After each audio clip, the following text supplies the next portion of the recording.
So hello everyone, welcome to Psychophysics classes. Myself Sagnik Chakravarti, and today we are going to learn about the second part of biological basis of behavior.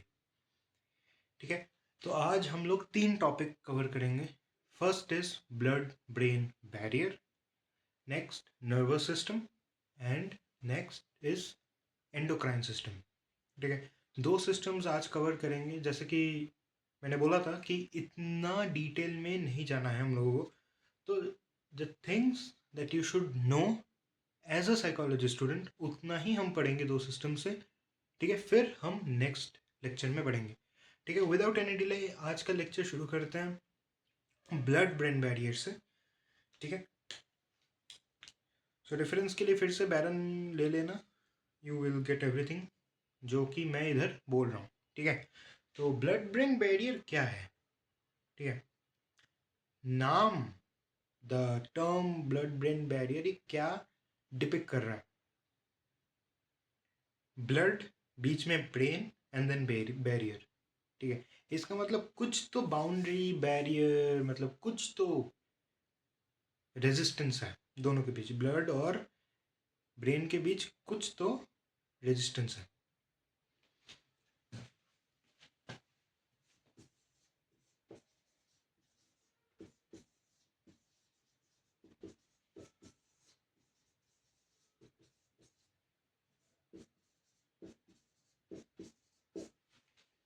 Blood brain barrier और BBB.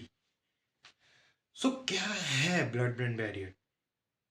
देखो, we all know कि जो blood circulate हो रहा है हमारे पूरे body में वो ब्रेन में भी जा रहा है.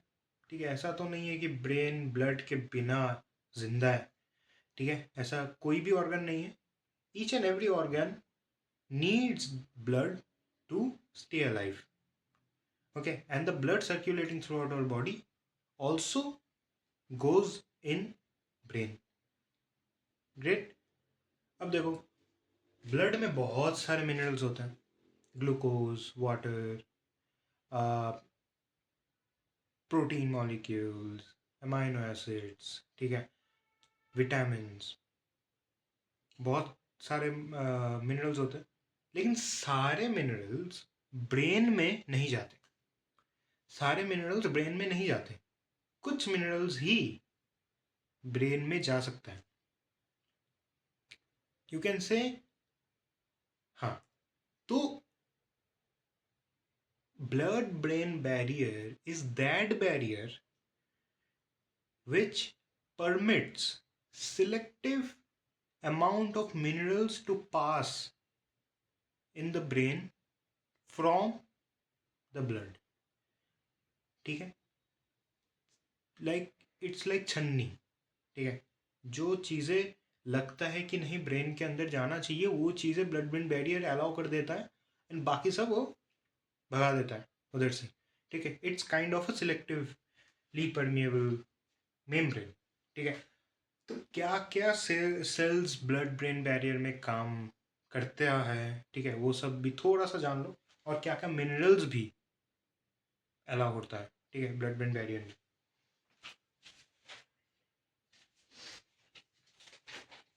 सो पहला सेल जो है वो है ग्लियल सेल. ग्लियल सेल के बारे में और एक चीज़ है, लास्ट लेक्चर में मैंने एक गलती करी थी, वो थोड़ा आप लोग देख लेना. मैंने जब स्ट्रक्चर ऑफ न्यूरॉन पढ़ाया था उसमें जो एक्सॉन के ऊपर सेल्स पढ़ाए थे वो ग्लियल सेल्स नहीं थे, वो स्वान सेल्स थे. ठीक है, ग्लियल सेल्स आर डिफरेंट. ठीक है, फंक्शन जो मैंने बोला था ग्लियल सेल्स की, सेल्यूलर डेब्रिस क्लियर करता है. ठीक है, माइलिन से जो शीट जो है वो सीक्रीट करता है, फिर प्रोड्यूस करता है. ठीक है, दोज आर सेम बट वो स्वान सेल्स थे. ठीक है, ग्लियल सेल्स अलग है. ठीक है, तो glial cells blood brain barrier में काम करता है. ठीक है,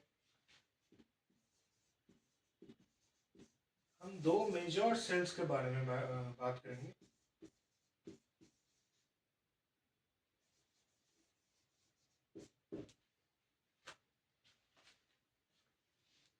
दो मेजर सेल्स क्या है, ग्लियल सेल्स है, एस्ट्रोसाइट्स है. ठीक है, अब देखो, एस्ट्रोसाइट्स का नाम एस्ट्रोसाइट्स क्यों पड़ा? क्योंकि ये जो सेल्स है देखने में ऐसा होता है, ठीक है, काइंड ऑफ ऐसा।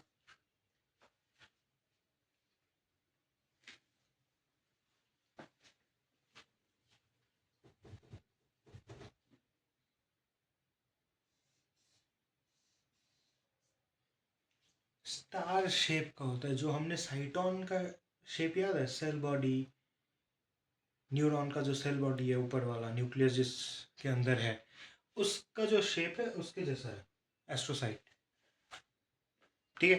तो ये दोनों मेजर सेल्स, और भी बहुत सारे सेल्स होते हैं जो कि ये बाउंड्री फॉर्म करता है, ठीक है। अब एक डायग्राम के थ्रू समझाते हैं, इजी हो जाएगा। मैं जो टॉपिक है ये भी रब कर रहा हूँ।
ठीक है, तो ये जो सेल का सरफेस है, ठीक है, ये है ब्लड ब्रेन बैरियर। ये है मेन बाउंड्री, जो कि ये काम जो मैंने बोला छन्नी वाला वो करता है, ठीक है। सो ब्लड से क्या क्या मिनरल ब्रेन में जा सकता है?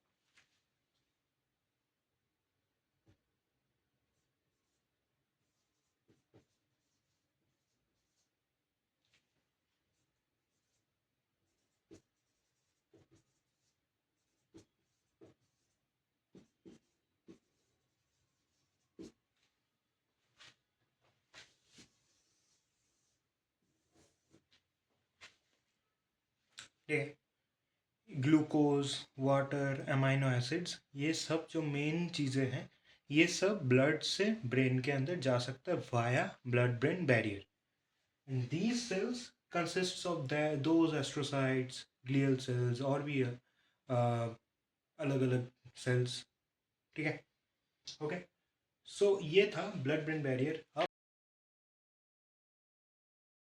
आएंगे हम नर्वस सिस्टम में।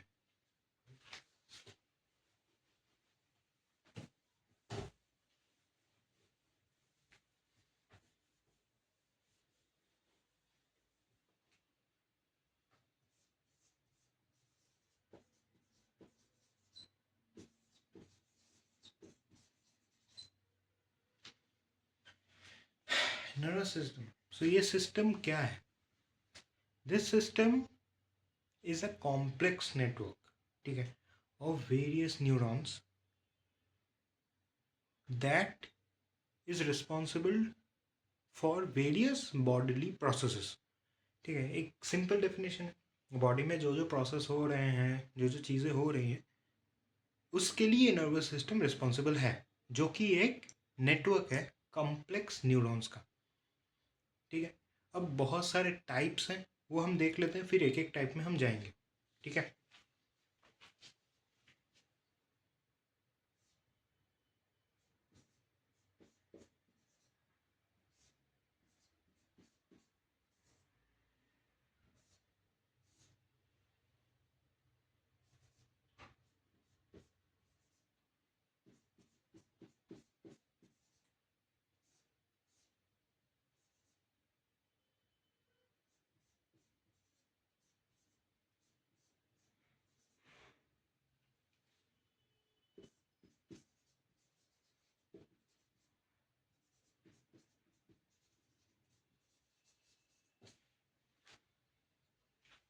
शॉर्ट फॉर्म्स में लिखा है, ठीक है, शॉर्ट फॉर्म्स में लिखा है लेकिन हम फुल फॉर्म्स पढ़ेंगे, क्योंकि शॉर्ट फॉर्म्स देख के कन्फ्यूजन हो सकता है। क्योंकि देखो, पी एन एस इधर भी है, पी एन एस इधर भी है, एस एन एस इधर भी है, एस एन एस नीचे भी है। ठीक है, नीचे वाला पार्ट नहीं दिख रहा होगा।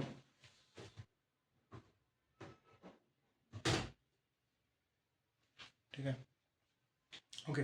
सो एक एक टाइप ऑफ नर्वस सिस्टम में जाता है।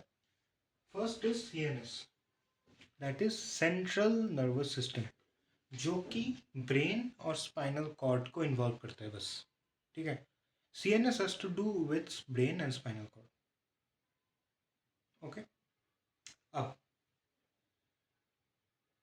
Spinal cord, okay, spinal cord का मेन फंक्शन क्या है ये हम पढ़ लेते हैं। ठीक है, पहला पहला है टू, लाइक देखो, spinal cord mainly deals with various nerves. ठीक है, दो नर्व्स के बारे में पढ़ते हैं। ठीक है,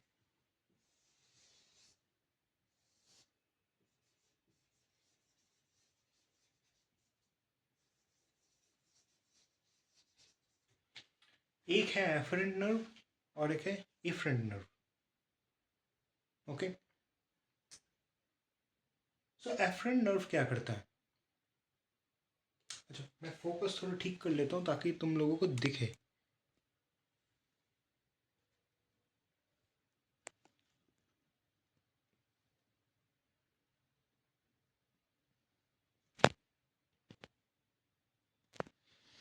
नहीं, नीचे वाला पार्ट शायद नहीं दिख रहा होगा।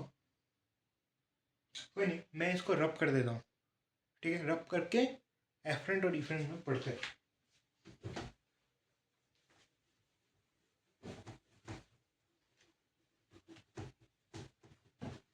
एक बार और रिकैप कर देते हैं।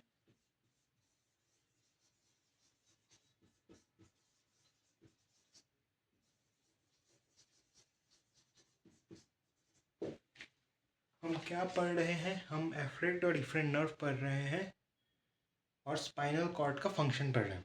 ठीक है, तो स्पाइनल कॉर्ड का एक फंक्शन है कि पहली बात तो वो नर्व्स के साथ डील करता है and it has to send information to brain and also to body. अब कैसे करता है? दो मेन नर्व्स स्पाइनल कॉर्ड के साथ कनेक्टेड है, या फिर you can say spinal cord sends information via these nerves. ठीक है, पहला है एफरेंट नर्व। ठीक है, एफरेंट नर्व क्या करता है? एफरेंट नर्व बॉडी से, बॉडी का मतलब organs, muscles, glands and everything. ठीक है, उधर से बॉडी से ब्रेन तक मैसेज इंफॉर्मेशन पहुंचाता है। ठीक है, बॉडी टू ब्रेन।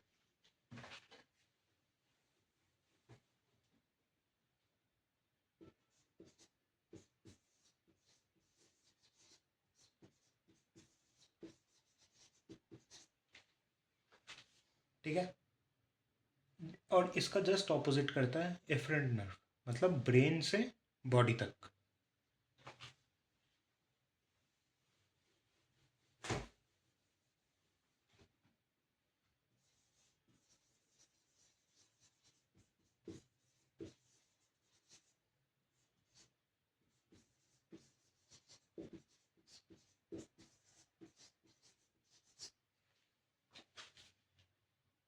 ठीक है, और एक फंक्शन जो स्पाइनल कॉर्ड का है वो है to deal with reflex actions. ठीक है, या फिर autonomic, you can say autonomic actions. ठीक है, अब रिफ्लेक्स एक्शंस क्या है? Reflex actions are those involuntary movements that occurs, like obviously अपने आप जो हो जाता है, जैसे कि ब्लिंकिंग ऑफ आईज। ठीक है, गर्म चीज़ को छूने छूने के बाद हाथ हटा देना। ठीक है, कोई चीज़, जो मैंने ब्लिंकिंग ऑफ आइज बोला, जो कि कोई भी चीज़ अगर हमारे तरफ अप्रोच कर रही है, हमारे आंखों की तरफ अप्रोच कर रही है, तुरंत आँख बंद कर देना। ठीक है, ये सब है रिफ्लेक्सेस या फिर रिफ्लेक्स एक्शंस। और spinal cord is the main, you can say, pillar behind these reflex actions. ठीक है, तो ये है दो major functions of spinal cord. तो हमने सीएनएस कंप्लीट कर ली, ब्रेन बाकी है। ब्रेन का हम पूरा ही अलग से पढ़ेंगे। ठीक है, तो सीएनएस खत्म, अब है PNS, that is peripheral nervous system.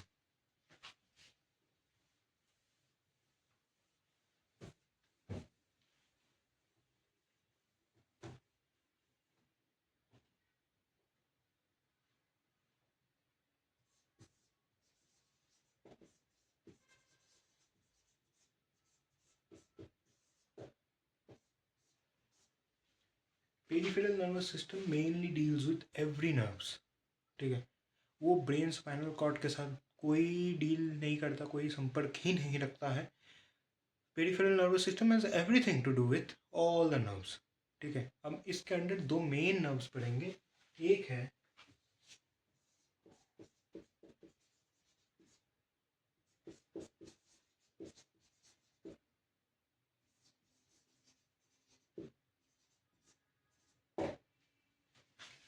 Spinal nerves, एक है क्रेनियल नर्व्स। ठीक है, तो स्पाइनल नर्व्स क्या है और क्रेनियल नर्व्स क्या है?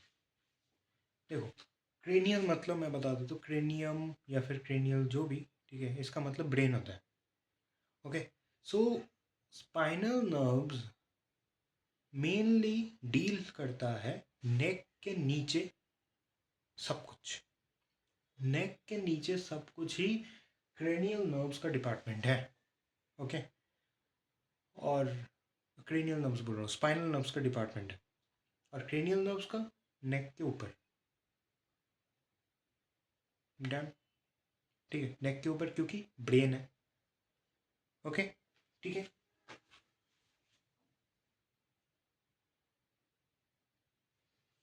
तो स्पाइनल नर्व्स, तो देखो स्पाइनल नर्व्स स्पाइनल कॉर्ड से कनेक्टेड है। ठीक है, और स्पाइनल कॉर्ड का तो फंक्शन हमें पता ही है। क्रेनियल नर्व्स का फंक्शन क्या हो सकता है? Brain has to deal with all the sensory organs. ठीक है, जैसे eye, ear, nose, tongue, skin.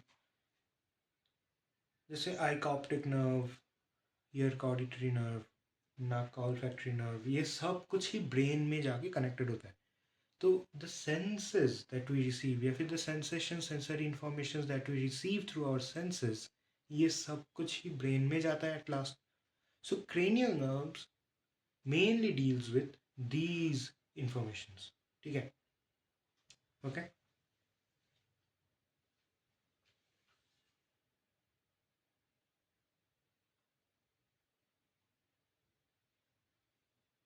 और एक चीज़, और एक चीज़, नेक के ऊपर सिर्फ ब्रेन तो नहीं है, नेक के ऊपर बहुत सारे मसल्स भी हैं।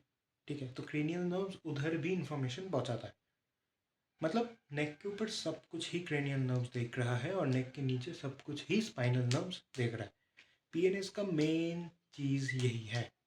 ओके, याद रखना, PNS is nothing but all the nerves in our body, two main nerves, spinal and cranial nerves. Spinal has to do everything below neck, cranial nerves has to do everything above neck, mainly the collection of information from our sensory organs. ठीक है, and to give or receive information from the muscles above neck. Done. इसके बाद आते हैं PNS के सब types, SNS और ANS, that is somatic nervous system and autonomic nervous system.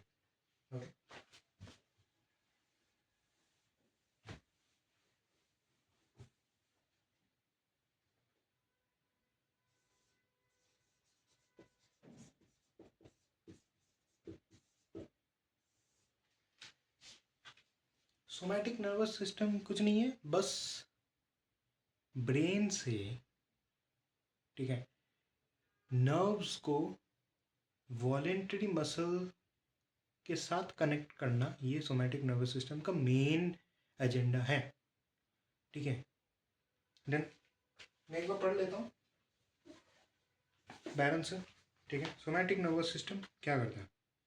The portion of the peripheral nervous system that connects brain and spinal cord to voluntary muscles. ठीक है, brain और स्पाइनल कॉर्ड को voluntary muscles तक connect करने का काम somatic nervous system का है। इसके जस्ट उल्टा है ऑटोनॉमिक नर्वस सिस्टम।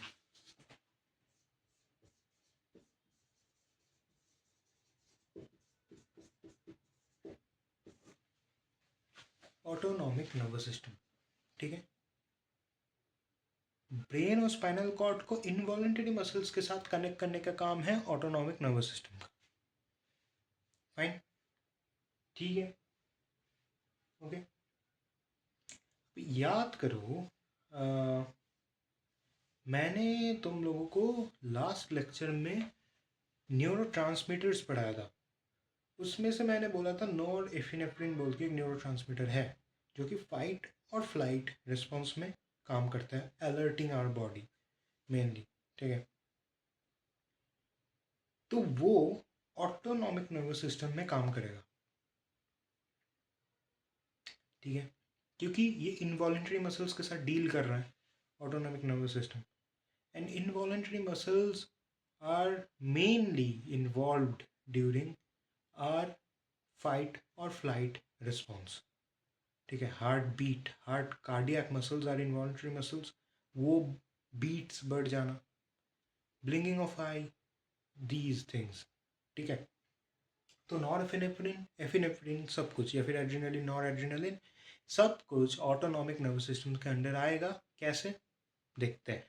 सो सब types of autonomic nervous system पढ़ेंगे। पहला है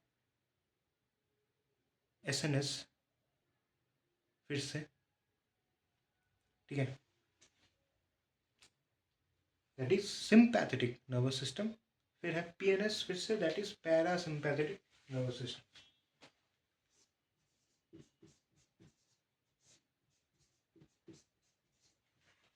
sympathetic and parasympathetic nervous system.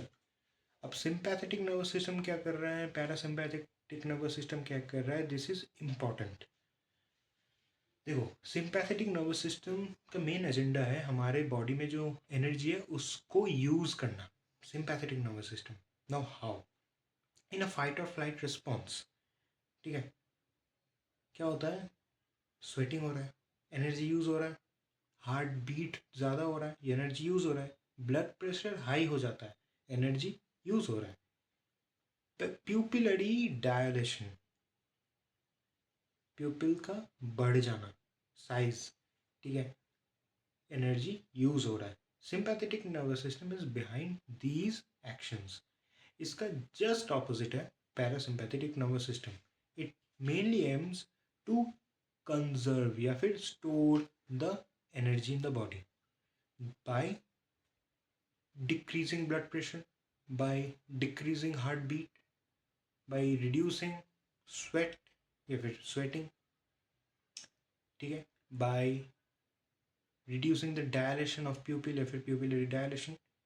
ठीक है, ये है पेरिफेरल बोल रहा हूँ, पैरासिम्पैथेटिक नर्वस सिस्टम का काम। ठीक है, तो ये है पूरा नर्वस सिस्टम और नर्वस सिस्टम के टाइप्स। इससे ज़्यादा पढ़ने की ज़रूरत है नहीं। ठीक है, as a psychology student, bio के होते, जूलॉजी का होते तो अलग ही बात होती। ठीक है, तो नर्वस सिस्टम को इधर ही रैपअप करते हैं। अब आते हैं हम एंडोक्राइन सिस्टम में फटाफट। ठीक है,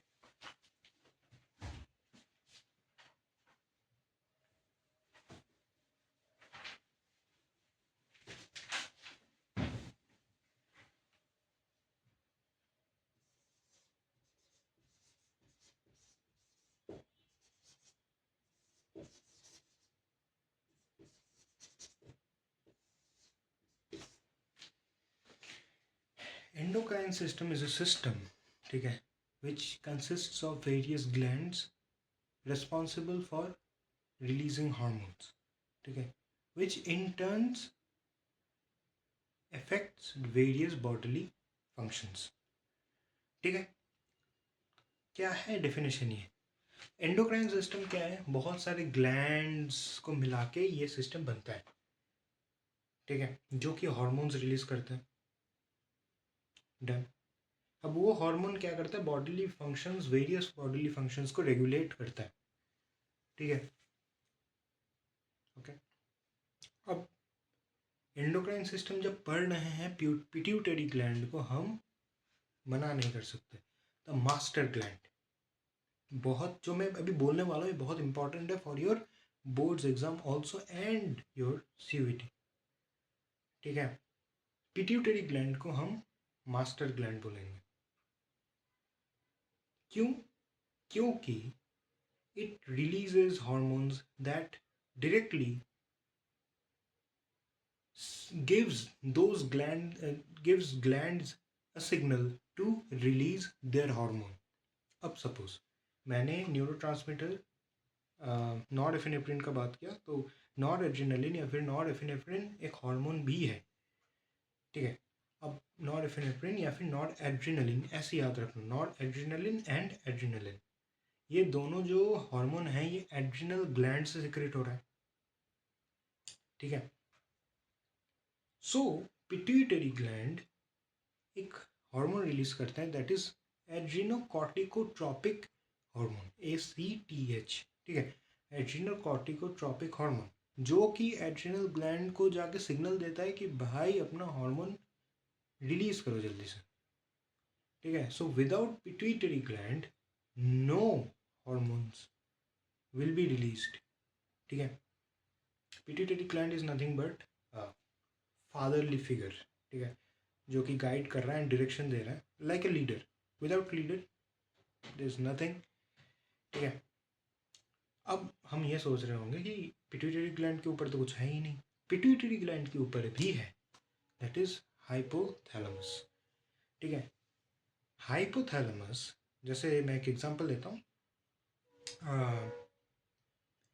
थायरोट्रोपिन या फिर thyroid stimulating hormone is release by pituitary. ठीक है, थायराइड स्टिमुलेटिंग हार्मोन मतलब जाके थायराइड को सिग्नल देगा। Hypothalamus also releases a similar kind of hormone known as thyrotropin releasing hormone. ठीक है, ओके। अब और एक देखो, ये छोड़ो, और एक एग्जांपल लेता हूँ, वही इजी है। ग्रोथ हार्मोन, जो कि एक बच्चा कितना ग्रो करेगा ये डिटरमाइन करता है, ये हेल्प करता है टू ग्रो। ठीक है, इट ऑल्सो, अगर ग्रोथ हार्मोन कम हो जाए बॉडी में तो ड्वार्फिज्म भी हो सकता है, ज़्यादा हो जाए तो जाइगेंटिज्म हो सकता है। ठीक है, so growth hormone is released by pituitary gland. Okay, hypothalamus releases a hormone known as growth hormone releasing hormone.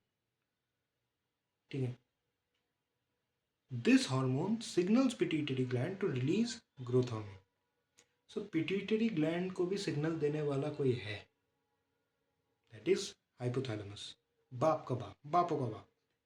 ठीक है, सो हम ये पढ़ेंगे कि कौन pituitary gland has mainly 3 portions, जिससे हम 2 पोर्शंस पढ़ेंगे, that is anterior pituitary and posterior pituitary. कौन से पोर्शन से क्या क्या हार्मोन निकल रहा है, that is very important. Okay, so वो पढ़ेंगे।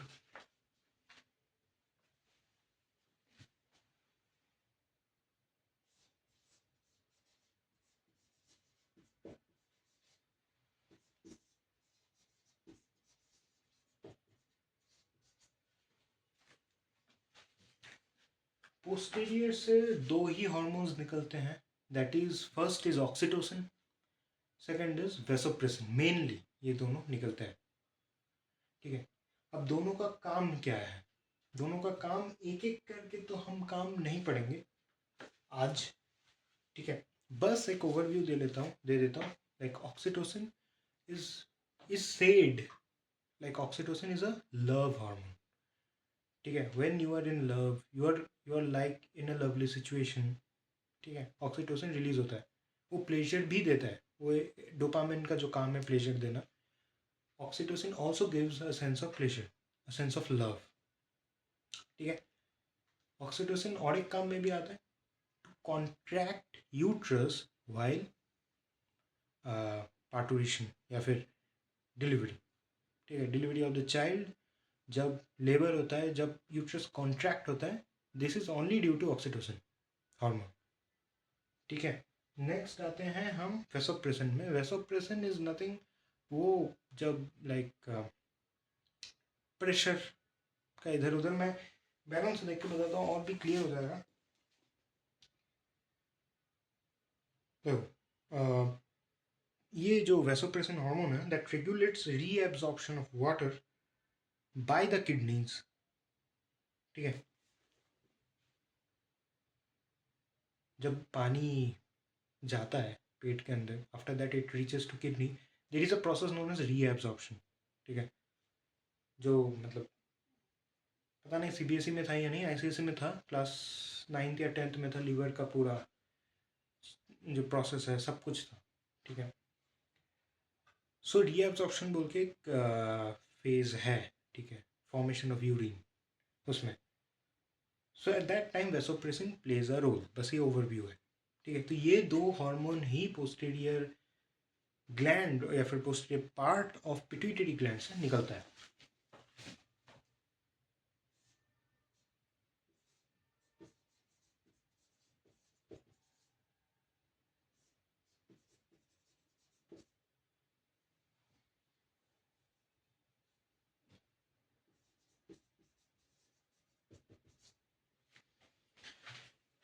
ठीक है, अब आते हैं एंटीरियर में। एंटीरियर में बहुत कुछ, मतलब पोस्टीरियर में दो है, बाकी सब एंटीरियर में डालो। जैसे कि ग्रोथ हार्मोन, जैसे मैंने बोला वो है, ठीक है। Thyroid stimulating hormone, follicle stimulating hormone, ठीक है, प्रोलैक्टिन, ये सब आता है एंटीरियर पिट्यूटरी ग्लैंड में, ठीक है। अब ग्रोथ हार्मोन का काम मैंने बोल दिया था। नेक्स्ट है follicle stimulating hormone. It mainly works in females, ठीक है, जहाँ पे वाइल मतलब every month there is ovulation, ठीक है। Eight that time follicle stimulating hormone mainly काम में आता है, ठीक है, टू जनरेट फॉलिकल्स, ठीक है। फिर है तुम्हारा, मैंने एसीटीएच के बारे में बात किया, एड्रेनोकॉर्टिकोट्रोपिक हार्मोन, वो भी एंटीरियर पिट्यूटरी से रिलीज होता है। वो क्या करता है, जाके एड्रिनल ग्लैंड को बोलता है भाई तू निकाल अपना हार्मोन निकाल, ओके। नेक्स्ट है ग्रोथ हार्मोन में हमने बोल दिया थायराइड स्टिमुलेटिंग हार्मोन, वही है कि थायराइड को जाके बोल रहा है भाई तू थायरोट्रोपिन निकाल, ओके। सो ये है मेन चीज़ें, ओवरव्यू है फंक्शंस के, ठीक है। फंक्शंस इन डेप्थ हम नहीं जा रहे हैं आज, ठीक है। और एक चीज़ मैं बोलना चाहता हूँ, ये उतना भी ज़रूरी नहीं है, बस अ जनरल नॉलेज, ठीक है।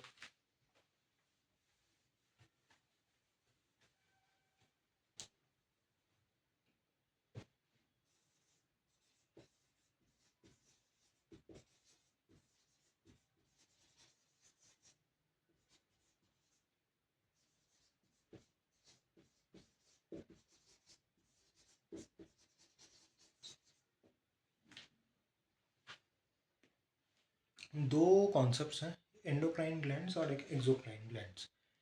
अब एंडोक्राइन ग्लैंड्स क्या है? Endocrine glands are these normal glands like thyroid gland, adrenal gland, ठीक है।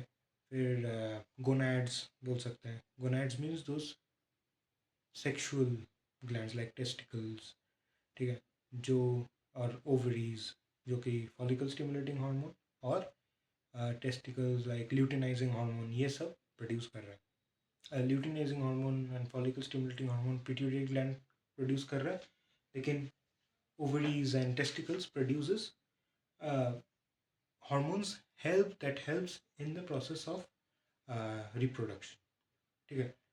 वो एक टाइप के ग्लैंड्स है, लाइक टेस्टोस्टेरॉन प्रोड्यूस करता है testicles, like progesterone, oestrogen are produced by ovaries, ठीक है।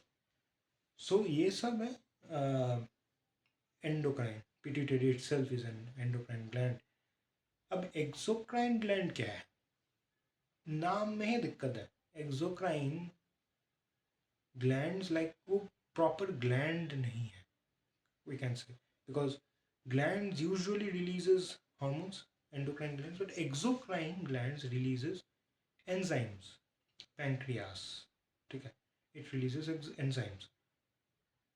हमको क्या पता है, हमको ये पता है कि हॉर्मोन्स डायरेक्टली ब्लड स्ट्रीम में रिलीज होता है, ठीक है, by this glands. Whereas exocrine glands जो एंजाइम प्रोड्यूस कर रहे हैं वो डायरेक्ट ब्लड स्ट्रीम में रिलीज नहीं करते, वो एक डक्ट में रिलीज करता है। ठीक है। जैसे हमेशा देखना कि जो भी जूसेस हैं जो यूज़ होते हैं डाइजेशन में, जैसे पेप्टिक एसिड, बाइल बोल सकते हो, ठीक है, ये सब कुछ जो एंजाइम्स यूज़ हो रहे हैं सब कुछ देखना डायरेक्ट ब्लड स्ट्रीम्स में नहीं आते हैं, वो एक डक्ट से स्टमक में आता है, ठीक है। So this is the difference between endocrine and exocrine, and उतना इम्पोर्टेंट नहीं, बस दिमाग में रखना फॉर जनरल नॉलेज, ठीक है। सो आज के लिए इतना ही रखते हैं, नेक्स्ट लेक्चर में और हम और आगे बढ़ेंगे, ठीक है।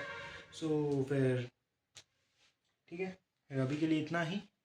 Till then stay tuned, stay curious, keep exploring yourselves, and तब तक के लिए रिवाइज करते रहो। जो लास्ट लेक्चर में भी मैंने पढ़ाया था वो सब रिवाइज करते रहो, आज भी जो मैंने पढ़ाया वो सब रिवाइज करो, और नेक्स्ट लेक्चर के लिए प्रिपेयर रहना, ठीक है।